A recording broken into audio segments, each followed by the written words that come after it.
Reacher is back this week with the 5th episode of Season 3, and it's safe to say that following last week's episode that was heavily focused on a flashback on how Reacher was connected to Xavier Quinn and the reason for his deep-rooted hatred, this one was all about providing the action, progressing the story forward and leaving us on a massive cliffhanger again, just like the last episode did.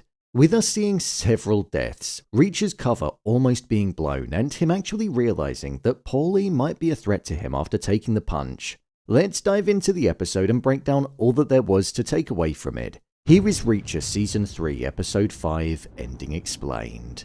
Just to let you know, this video will contain spoilers. The Ending Explained. When it came to the ending of this episode, we saw that Reacher was summoned to meet with Julius McCabe, who he obviously knows as Francis Xavier Quinn, the very person that he thought he killed several years ago after he found out that Quinn killed Dominique Cole. All throughout this episode, it felt like the key theme was centered around the line that was spoken: saving the life of a good person is a pretty low bar for praise. Something that both Reacher and Duffy said to one another when they helped each other out on different occasions. However, both of them were unable to save two people that were on the side of good and were working against bringing down McCabe, meaning that there was a sense of guilt that then lied within them. One was Stephen Elliott, the agent that always felt like his negligence and inexperience was going to land him in trouble. He ended up being killed by the guard. And there was also the French maid Annette. She was a person that Reacher had grown close to over the course of his time in Beck's home, even sticking up to her when McCabe's muscle was speaking to her disrespectfully. We saw that Reacher wasn't the only person that was undercover inside of Beck's home. Annette was actually undercover and was working for the ATF, which is the Bureau of Alcohol, Tobacco and Firearms, most likely investigating to find out if McCabe's operation was dealing with the transportation of any of those goods specifically. Annette was ultimately caught because when the bodyguard escaped the cabin and was heading back to Beck's house in order to spill the information that Reacher was working with the DEA and that he was undercover, Duffy shut down the power in the area as a distraction so Reacher could get the bodyguard, but it ultimately led McCabe to do a complete search of the house to see if there was a rat amongst them. We were led to believe that they were going to find Duffy's badge that Reacher found on the floor of the warehouse that he negligently kept in his pillowcase. But instead, they found that Annette clearly didn't have a shoe like Reacher where the phone could be hidden in the heel, and she was relaying information back to her superiors through messages every few days. This led Paulie to whack her, like he whacked Reacher, and she was ultimately killed by the impact, something which meant that Reacher then had to dispose of her body in nature's toilet, as was described by Beck's henchman.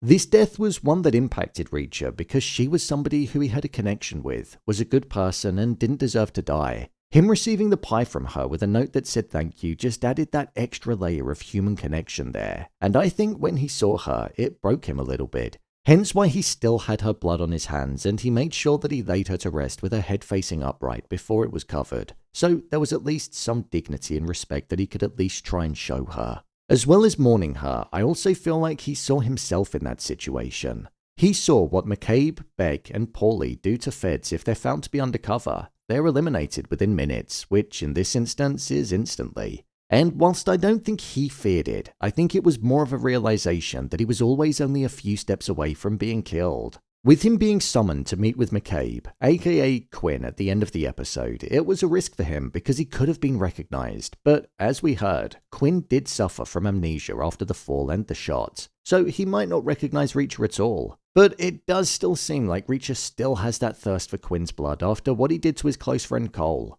We didn't see the both of them meet, but with Reacher going for his gun, it seems like he might well go for Quinn if he gets the opportunity to. Something which would be foolish in front of all of his men, so I don't think he actually will. One main revelation that we did get in this episode though was that the operation is centered around firearms and the supplying of them to criminals. We know that McCabe supplies them to dealers, but there's a large shipment that he's working on. We didn't find out who it was that was the buyer, but I wonder with him previously being involved in selling information to hostile territories and him being connected to the military, could it be an organization in a hostile nation? It could well be. What's happened to Teresa?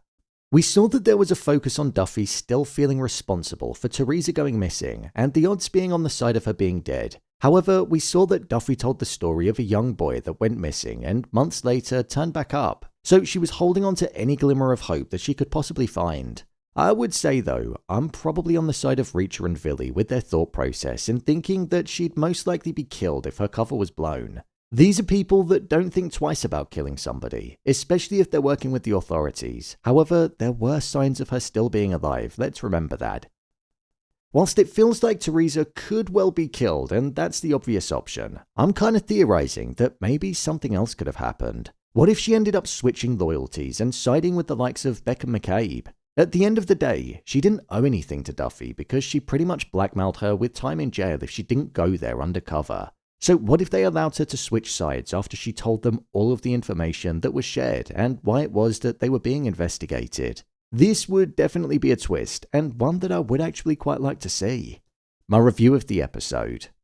I thought this was a good episode of the show. It was dripping with action, and I'm glad that it was, because that's when I feel Reacher is often at its best. We had the warehouse shootout at the start, which was tense and provided some great moments, and we also had the likes of Elliot being killed and the bodyguard being killed. I thought the moment where Reacher hit Paulie and he barely reacted, and then us seeing Paulie hit Reacher in response and Reacher dropping and being shocked at how much it hurt. It's a side to Reacher we've not really seen before, and he might have finally met his match.